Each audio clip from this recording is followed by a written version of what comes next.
Hello YouTube. Today I'm going to take a look at a paper by André Kukla called One World, One Science, which is concerned with the question of whether, if we were ever to come into contact with an extraterrestrial civilization, we could learn to communicate with them. This is about aliens and about whether or not we could speak to them. Kukla he imagines a hypothetical alien race that he calls the Aldebaranians. I'll follow him on this. So we're going to imagine if we ever came into contact with the Aldebaranians, would we be able to talk to them? Let's imagine that the Aldebaranians are a very advanced civilization who have built that structure around the star that we've found over the last few months that some people think might be a big alien megastructure around the star. Probably isn't, but it's probably a natural explanation. But let's imagine that it's been built by an alien race, the Aldebaranians, and let's also imagine that they're not thousands of light years away, or that they've got the technology to talk to us, within sort of seconds, rather than it taking thousands of years to send messages there and back. Would we be able to come to understand them? Well, I suppose the natural question is, why not? That's the obvious answer. Why wouldn't we be able to talk to them? Well, the central worry about human Aldebaranian communication is that their biology, their culture, their geography, their history, and so on, will be radically different from ours. And this seems to present a bit of an obstacle to our ever-developing understanding of their language. How could we begin to learn the language of a society with which we share no common ground? How could we even start to interpret any message that comes from them? Everything about them will be different. Their perspective on the world, their ways of thinking about the world will be totally at odds with our own. When we learn another language, if you were just sort of picked up and dumped in the middle of Japan, you wouldn't be able to understand what people were saying, but you would understand a lot of their behaviour. A lot of you'd know what the sort of food is. You'd understand some parts of the culture. You know what cars are. There's a lot that Japan has in common with Britain. So you'd be able to use these cues to develop an understanding of the language. But we don't have that with the Aldebaranians, or it seems we wouldn't have that with them. So, a popular response to this problem is what Kukla calls the one world, one science argument. And this is that whatever the differences between humans and Aldebaranians in culture, geography, biology, morality, and so on, we both inhabit the same universe, and hence the same basic laws of physics, chemistry, and mathematics will be the same in both places. Both on the Earth and where the Aldebaranians live, the basic laws of nature will be the same. And so, to that extent, we can expect that human science and Aldebaranian science will have the same, or at least similar, content. Kukla quotes Carl Sagan. Carl Sagan says, how could we possibly decode an extraterrestrial message? The message will be based upon commonalities between the transmitting and receiving civilizations. Those commonalities are what we truly share in common: the universe around us, science and mathematics. So to lay out this argument more explicitly, one world, their premise one world, the laws of nature will be the same everywhere. So human science and Aldebaranian science will share at least some content, i.e. human science and Aldebaranian science will overlap. So this overlap will provide a sort of common ground that will make communication possible. Now, Kukla first considers a couple of responses to one world, one science that he doesn't develop. First of all, he notes that one response to this is to deny the first premise, deny one world, and say that in fact humans and Aldebaranians don't share the same world, the laws of nature aren't the same everywhere. This response he attributes to those who hold sort of extreme social constructivist views of science, the idea that science sort of doesn't describe reality, it's just a sort of product of social forces. Social constructivists tend to say that the accepted theories are just a matter of whoever had the best propaganda. So they'll tend to explain science by appealing to sociological forces rather than saying that it sort of captures reality. Obviously, the social forces in Aldebaranian society would be totally different to in ours, so they would have a completely different. They would have not just a completely different science; they would literally live in a completely different world. Kukla doesn't find this very plausible. I agree with him. I think that's a ridiculous view. Although, to be fair to the social constructivists, I'm not sure that any of them actually would deny one world. I think a more charitable interpretation is that they would just deny that we have the same science. I'm not sure how many social constructivists would say that we literally inhabit different worlds, but I don't really want to go into that area. So a second objection is that we can block the inference from one world to one science by appealing to conceptual relativism. As Kukla says, our science depends not only on the nature of the mind-independent world, but also on the concepts and categories we employ for talking about that world. Now, this is not to deny, as the social constructivists do, this is not to deny that science reveals facts about the world. Rather, the point is that there may be many legitimate ways of describing the world. There may be many legitimate ways to carve nature at its joints, to use Plato's phrase. A good example of this is the debate concerning species concepts in biology. I have a couple of videos on the species problem in biology, so go and check those out.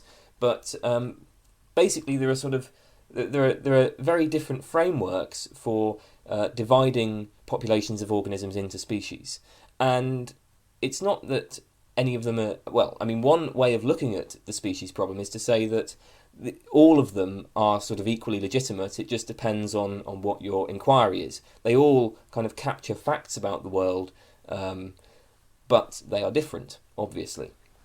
So if the Aldebaranians don't share our concepts and categories, there's no reason why their science would be the same as ours, even if their science is also accurate. And why should we expect the Aldebaranians to have developed the same concepts and categories as we have? I should just say I don't really think this is much of a problem, really. Other cultures conceptualise the world differently, but this doesn't pose any threat to communication. There's a really good article by, I think it's Robert Nisbet and somebody Miyamoto. I forget the first name, but Nisbet and Miyamoto's article, The Influence of Culture. Western cultures and Asian cultures literally perceive the world differently. Westerners tend to perceive the world in a kind of atomistic manner. They view it as containing independent objects that are detachable from their context, whereas Asians perceive things in a holistic manner. They view objects as embedded in sort of wider contexts and in wider relationships. But obviously we can communicate. Communication between Westerners and Asians is fine.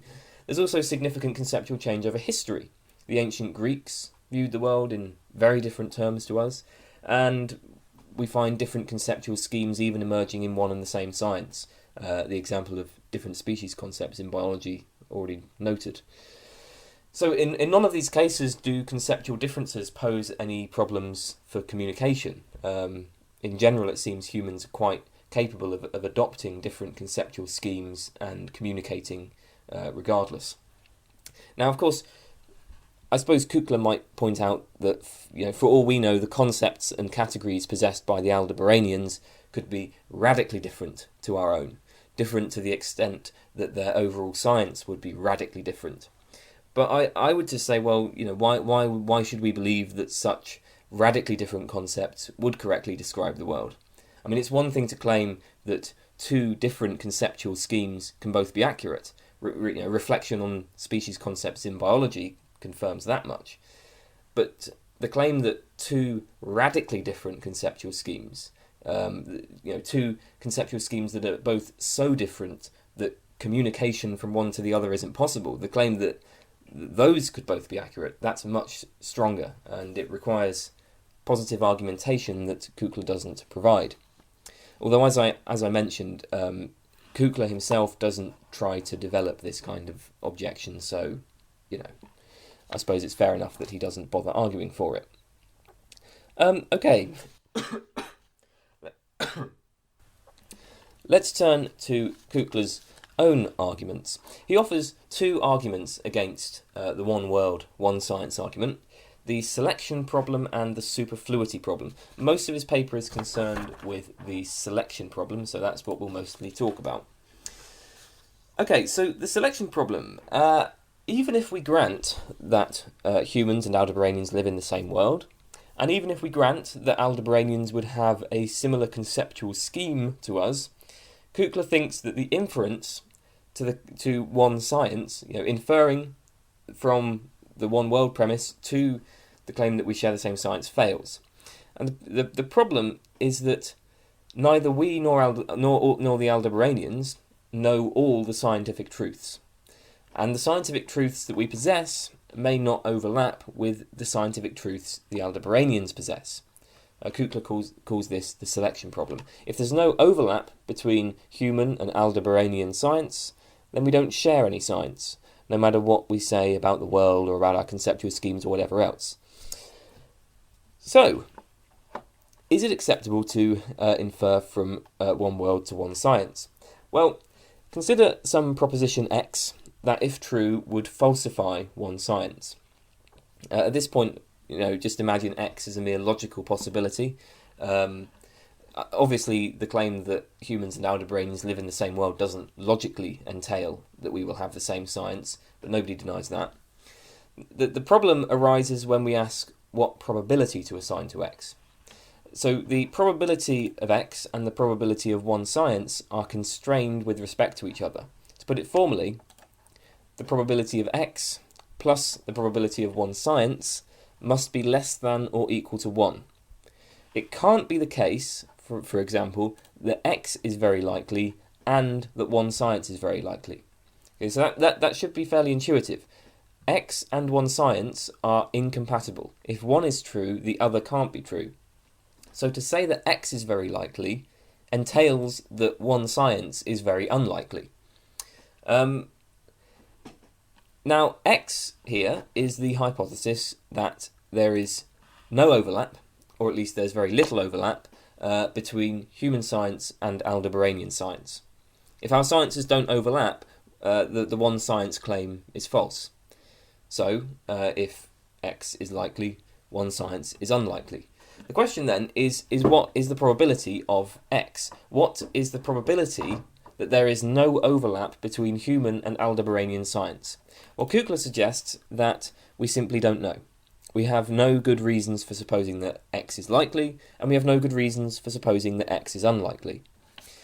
And it follows from this that we can't assign a probability to one science. Because remember, the probability of X plus the probability of one science is less than or equal to 1. So if we assign a probability of, for instance, 0.8 to one science, then the probability of X can't be greater than 0.2, which contradicts our assumption that we can't assign a probability to X. To be agnostic towards X means that we must be agnostic towards one science. And that means that the one world, one science argument must be rejected. Now, as Kukla points out, this isn't a decisive refutation. New evidence might arise that shows the probability of X to be low, and that would put one science back on the rails. Of course, new evidence might arise that shows the probability of X to be high, which would refute one science decisively. But what this argument shows is just that at present we can't accept one science. So to summarise, Kukla's basic strategy against one science is to cite a proposition X that is inconsistent with one science and that has an unknown probability. Since we must be agnostic about X's probability, and since X is incompatible with one science, we can't assign a high probability to one science. Because if one science has a high probability, that would entail that X has a low probability, contradicting our agnosticism. And Kukla's candidate for X is the proposition that human science and Aldebaranian science don't overlap. I hope that's reasonably simple. I think the point of this argument is quite simple, although maybe Kukla puts it in fairly complex terms, but I think the basic idea there is fairly straightforward. So is Kukla right? Should we be agnostic about the probability of X? Well, the defender of the one world, one science argument will, of course, object that, in fact, we have good reason to think that X is unlikely. It has low probability. Now, there are several things we might say here. Kukla considers a number of such objections. First, the fundamental laws solution. So this says that while we can't know all scientific truths, there are far fewer fundamental laws. So we can expect an overlap on the fundamental laws. We might not know all of science, but we do know the sort of basic fundamental parts of it, and we can expect an overlap with regard to those. Now, Kukla raises a number of objections to this. First, why should we believe that there are any fundamental laws? There might be no fundamental laws. Instead, there could be an infinite regress of laws with each one explaining the other. A similar point here that maybe worth mentioning in this context is many philosophers tend to assume that there's a sort of bottom level of reality, but of course perhaps it just goes on forever. That would seem to be what induction on the history of physics suggests. Jonathan Schaffer has a good quote here. He says, "The history of science is a history of finding ever deeper structure. We have gone from the elements to the atoms, to the subatomic electrons, protons and neutrons, and now we are sometimes promised that these entities are really strings, while some hypothesize that the quarks are built out of preons, in order to explain why quarks come in families. Should one not expect the future to be like the past?" Well, in the same sort of way, we might say, this assumption that there are these there's a single set of fundamental laws is maybe just wrong. Maybe there are just maybe there are none. Maybe there are just a long infinite number of laws, and each one explains the next. Second, even if there are fundamental laws, there might be a huge number of them. So why expect overlap? There could be thousands, millions. And finally, Kukla says, well, there's no reason to believe that we have attained the fundamental laws, so why would we think that the Aldebaranians have? Now, I tend to agree with Kukla that the fundamental laws argument probably doesn't work, but I think there's kind of a similar argument here which he doesn't address, but which I think has more potential. The argument rests on two claims. First, Aldebaranian science must, at the very least, deal with objects and processes on a scale that's also dealt with in our science.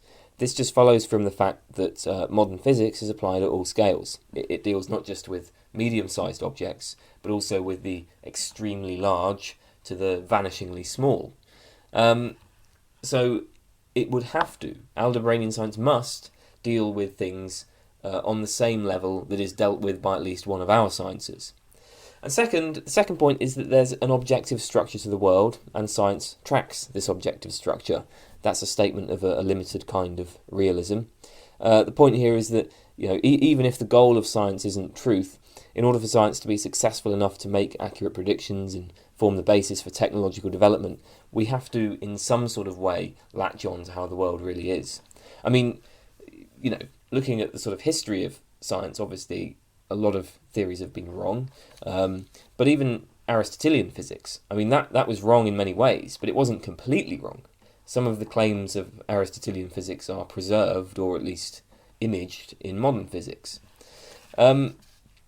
So, if this is correct, that Aldebaranian science deals with objects on a scale that's dealt with by our science, and if we assume that science has to, in some sort of way, describe the objective structure of the world, it looks like we can expect some overlap between human science and Aldebaranian science. That's only a sort of sketch of an argument, but I think that's one suggestion for how we might justify assigning a low probability to X. And that doesn't require appealing to fundamental laws, whatever fundamental laws even are. Second, the mathematics solution. So instead of appealing to science, the defender of one world, one science might appeal to mathematics. We can expect humans and Aldebaranians to share mathematics, or at least certain parts of it. Elementary arithmetic, for instance, would surely be shared by two intelligent civilizations. Now, Kukla objects that actually the selection problem applies to mathematics as well. There's no reason to think that there's any overlap in our mathematics and Aldebaranian mathematics. So even if we all have some mathematics, there's no reason to believe we have the same mathematics. Now, I don't find Kukla's objection here very plausible. Bear in mind, first of all, that humans have developed a great variety of mathematical systems, including very abstract ones, even inconsistent ones. We clearly have a very great flexibility with regard to the kinds of formal systems that we're able to understand and manipulate. Is it really plausible that the Aldebaranians use a form of mathematics that we could get no handle on? Indeed, that we could understand none of their mathematics, and that they could understand none of our mathematics. Kukla thinks that we have to be agnostic about this because there's no evidence either way, but that seems fairly extraordinary to me. I would say that agnosticism here is what demands some positive evidence. I mean, in fact, there's some, I think, evidence against it. After all, mathematics must involve patterns. We know how to distinguish between random noise and patterns, and we're very good at decoding patterns. So, it seems quite an extreme claim to say that they could have a form of mathematics that we just would not be able at all to understand. Bearing in mind the very radically different kinds of mathematical systems that we already do use and understand perfectly well. So a third solution that Kukla talks about is the radio solution. If we can communicate with the Aldebaranians via radio, which appears to be one of the only options, they must at least have the ability to construct and use radio transceivers. We must share technology. Hence, we must share some science. We must share the science that makes that technology possible. Kukla raises two objections to this. First of all, he suggests that no knowledge is actually required in order to develop radio communication. Indeed, no intelligence is required. Organisms that perceive and emit radio transmissions could arise by natural selection. I think he's probably right about this. In principle, it seems that organisms could develop the ability to receive and transmit radio over at least a short distance. I mean, that might be how they communicate. Obviously, it probably wouldn't be necessary to transmit and receive radio from outer space, but if organisms have developed the ability to use radio over short distances, it might not take much more to develop it further, in just the same way that humans have sort of expanded our biological capacities. Radio communication into space, I think, probably would require technology, but if we're dealing with organisms that have evolved to use radio over short distances, the technology that they use to extend that into space could be completely different from the technology that we use. But more importantly, Kukla says there's no reason to assume that the Aldebaranians use radio. The common conditions solution. So this solution appeals to two hypotheses. First of all, adaptive pressures can instill a propensity to adopt certain ideas. In other words, natural selection has built in us innate tendencies to adopt certain beliefs about the world. If, for instance, green berries are poisonous to us, it will promote survival and reproduction for us to be wary of green berries, for us to think that eating green berries is dangerous. Second, there are conditions for survival that can be expected to obtain wherever intelligent life evolves. Kukla doesn't accept either of these hypotheses, but he's prepared to grant them for the sake of argument. So with these in place, the defender of one world, then one science, argues as follows. Since both we and the Aldebaranians evolved in common conditions, we are likely to have faced similar evolutionary challenges. These similar challenges will have led to similar solutions. In some cases, these solutions will take the form of certain true beliefs about the world. So there are certain truths that both humans and Aldebaranians are likely to be innately disposed to accept. These truths are then likely to be used in human and Aldebaranian science. This is a stupid argument, and it's just a silly, wildly speculative leaping from premise to premise without any adequate justification. It doesn't strike me as an argument that anybody would propose seriously. I mean, I think the appeal to common conditions is one thing, but this sort of evolutionary gloss is just ridiculous. First of all, why believe that humans and Aldebaranians face similar evolutionary challenges? I mean, of course, at a very abstract level, all life forms must face similar challenges in that, how to find food, how to stay alive. But if you look at it at even slightly finer grain, even species that evolve in the same areas on the same planet don't share the same challenges. Lion doesn't share the same evolutionary challenges as the capybara. Second, why believe that similar challenges lead to similar solutions? That just doesn't. That's just false. That's falsified by a quick glance at life on this planet. And third, even if the argument is right that humans and Aldebaranians are innately disposed to the same beliefs about certain things, why would we think that intuitive beliefs are going to turn up in the sciences? I mean, the history of science is one of a constant violation of our intuitive beliefs. There's no reason to think that intuitive beliefs are likely to be preserved in scientific theories. In fact, there's no reason to think that beliefs that we are innately disposed to accept, we actually will come to accept, because there's still the influence of culture. And cultures, the environment that you are brought up in can have a very significant influence on, the sorts of beliefs that you have. Even if you are innately disposed to have a certain characteristic, you may not have that characteristic if you're brought up in the right kind of environment. So, I mean, this argument is just absurd. It's sort of, if this is likely, then this is likely, then this is likely. But you can't really move from sort of statements of likelihood like that. Just because sort of saying, A makes B likely, B makes C likely, and C makes D likely. You can't then conclude from A's being likely that D is likely, because the probabilities it's not transitive like that.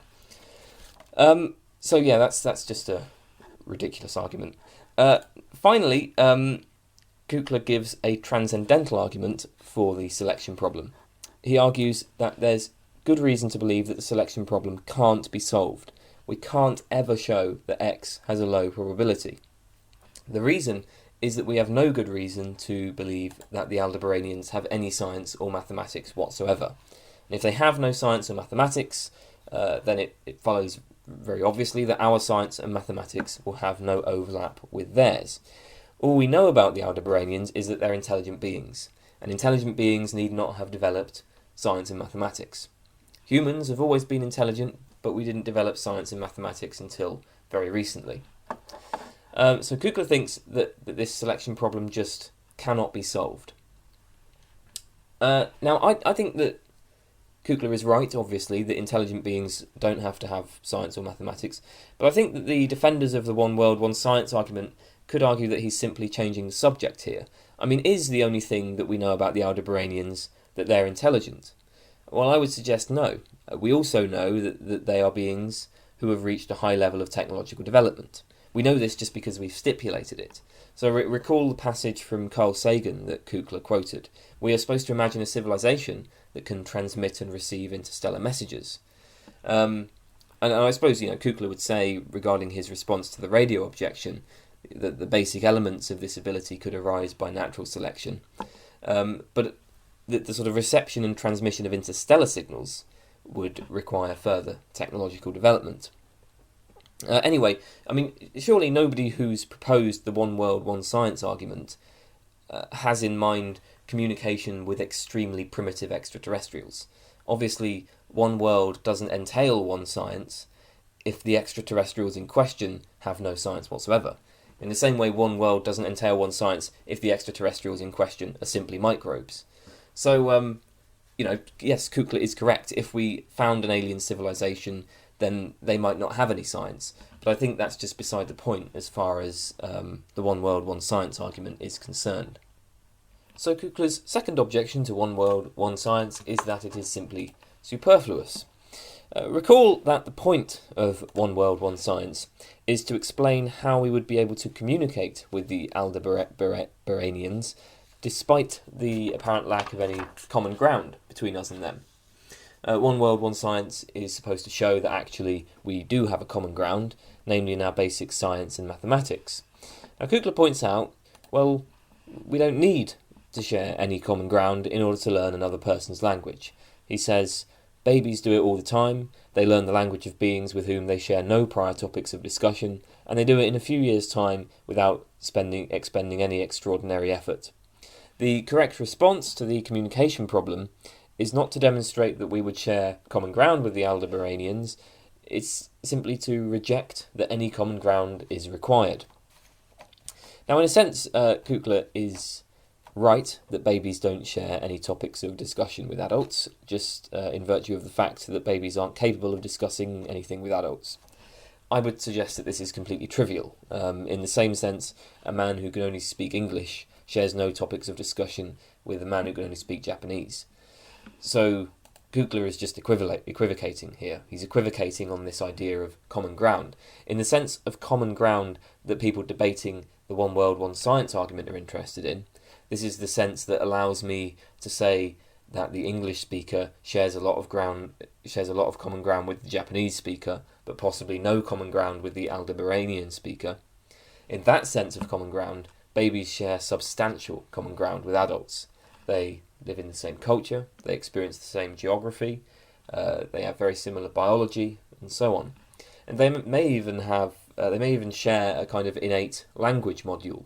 As Noam Chomsky has suggested with his theory of language acquisition. Look up universal grammar if you're not familiar with that.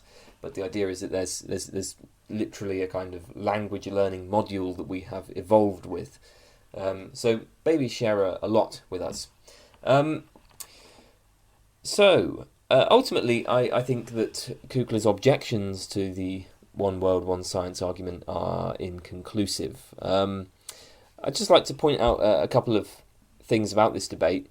One notable assumption from almost all parties in this debate seems to be that communication would have to be linguistic. But it seems like we could also, use pictures or something. I mean, there's no particular reason why, we don't have to focus on learning Aldebaranian language, or at least we would want to learn their language. But it's not that we would only have their language to go on. We could also have other ways of exchanging information. And pictures can, tell 1,000 words, as the saying goes. A second point is that defenders of the One World, One Science argument grant that the only thing we would have in common is science and mathematics. Now, I think that probably concedes too much to their opponents. Humans and Aldebaranians would probably have much more in common. So just consider these three things. First of all, on any world, objects will have to move in much the same ways as they move on this one. The basic facts of mechanics and gravity are going to be the same no matter what world you live on. Second, there are strict limits on the kinds of chemistry that could be the basis for life, especially any life that could reach the complexity required for intelligence. I mean, life on this planet is carbon-based, of course, and uses water. There are other suggestions. Silicon-based life may occur, although silicon, I think, tends to be a bit more unstable than carbon. Whether we could have, silicon-based life is one thing. Whether silicon could be the basis for very intelligent, very complex sort of life is another matter. I think boron has also been suggested. With water, maybe that could be substituted for ammonia.